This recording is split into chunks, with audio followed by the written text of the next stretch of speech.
Hello once again, and welcome back to Movie Deputy Reviews, where we are yet again interrogating a movie for its plot and content. And today I can guarantee I am going to be bringing you more than you expect with this review.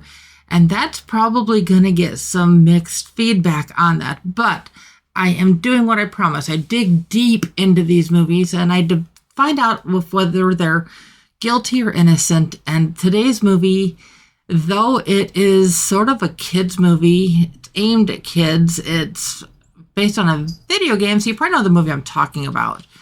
This one with very tenuous type of reaction to this, I'm giving this movie a guilty rating. Now, don't give up on me just yet, because I want to get into why, and I'm going to be getting into that here in just a minute. So you've just got to bear with me. So if you have not figured out by now, we are talking about a Minecraft movie. Now, if you have kids, if you are a kid, if you are an adult that likes this game, I'll admit, I've never played the game, but I've seen many people play the game. It actually looks like a lot of fun. I was trying to look up one time to see if they had it for a phone, and unfortunately they don't yet.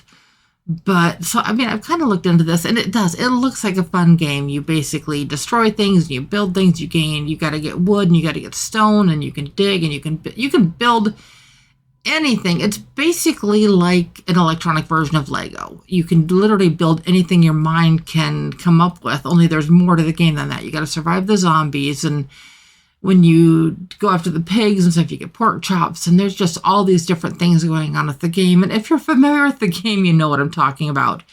If you're not familiar with the game, hang on. Just don't give up on me quite yet, because it's an interesting perspective of what we're going down with this. Now, like I said, I am tentatively giving this a guilty rating, and you may be wondering, but why? This is a kids movie.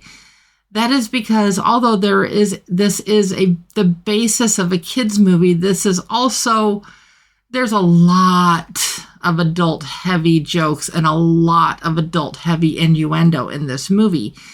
And for parents that have come to know and absolutely despise Cocomelon for just the fact of its effect that it has on kids, this movie is basically doing that to anybody who loves Minecraft.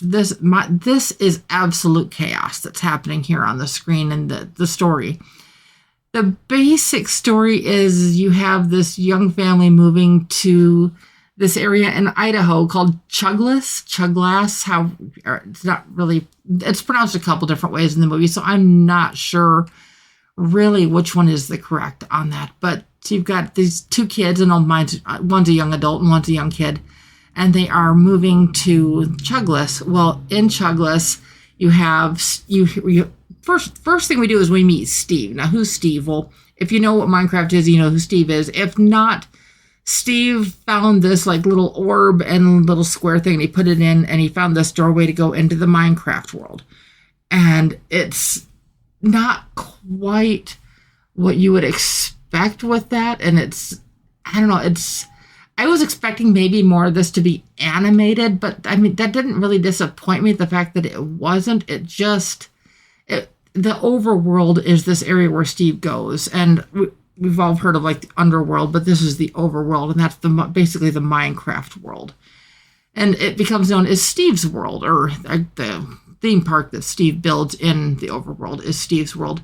Well, one of Steve's first friends in the Overworld, it becomes a wolf, and he nicknames this wolf Dennis. So it's Dennis the wolf. And things get kind of crazy for Steve, and he ends up being taken hostage by the piglins.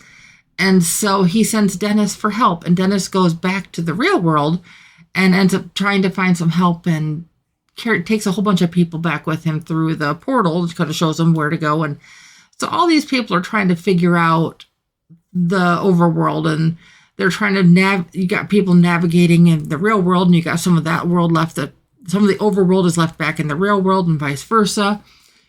And it's not actually as confusing as it sounds, but it's just the story itself. There's not much to the plot of the story. You've got video game coming into the real world and the real world going into the video game and just trying to figure out how to restore each of the worlds to what they were. And Steve wants to remain in the overworld and the rest of the people want to come back into the real world. And honestly, that's pretty much the basis of the story without giving away any spoilers. But what you have here is not quite as simple as that. Like I said, the amount of adult innuendo in this one and adult jokes is just... I was literally left with my mouth agape. And I could actually see why some of the theaters had such pandemonium when this movie was showing in the theaters.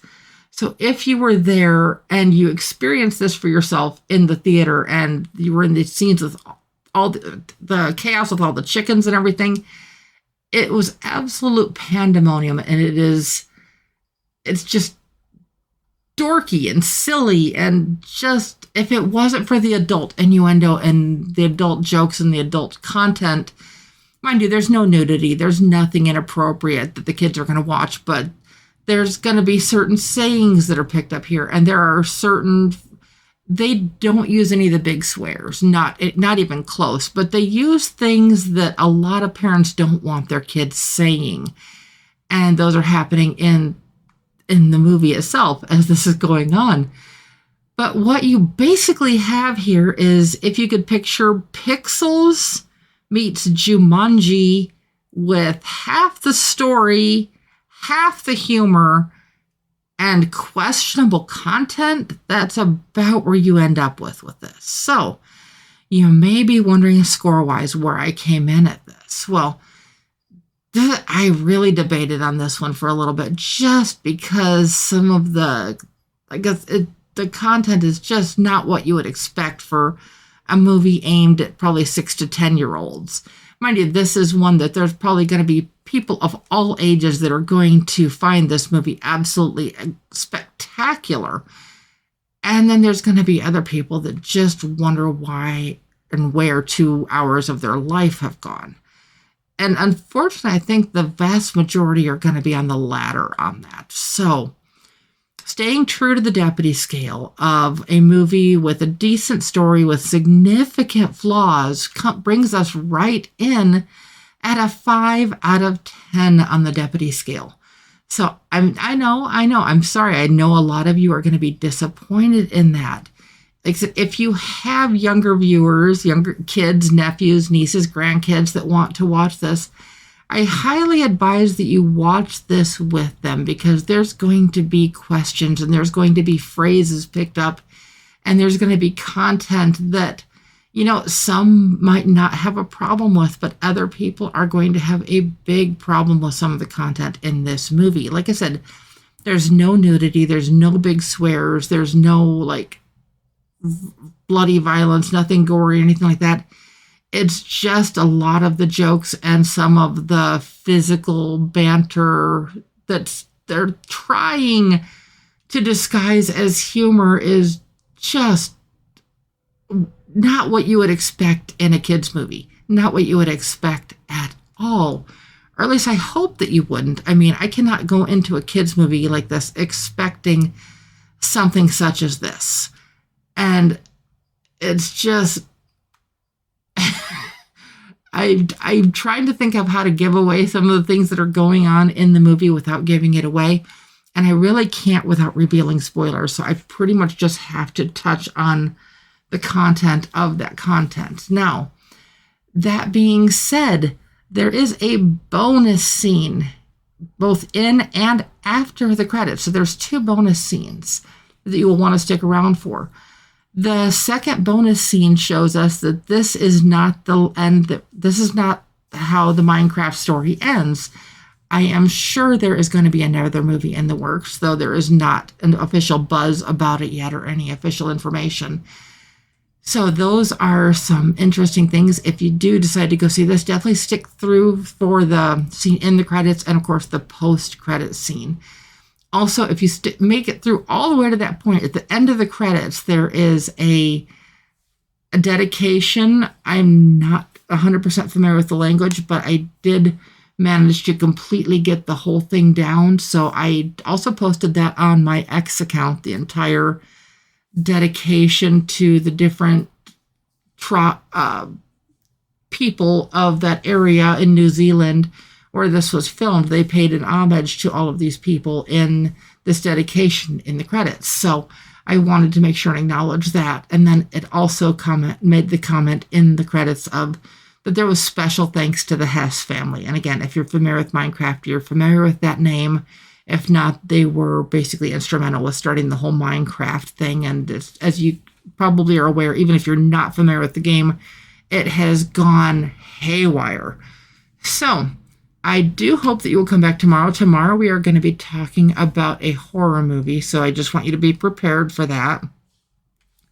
And I hope that you at least, whether you decide to watch a Minecraft movie or not, I hope that you can at least go into it as an informed viewer, knowing that some of the content may not be what you expect. So I hope that that'll help a little bit or a lot of it, depending on your take on it. And I hope that you have made it with me to this point. If you are a brand new listener or a returning guest, I hope that you hit those buttons to like, subscribe, and share so you always get the latest and greatest Movie Deputy content. And I will be back soon. Bye-bye.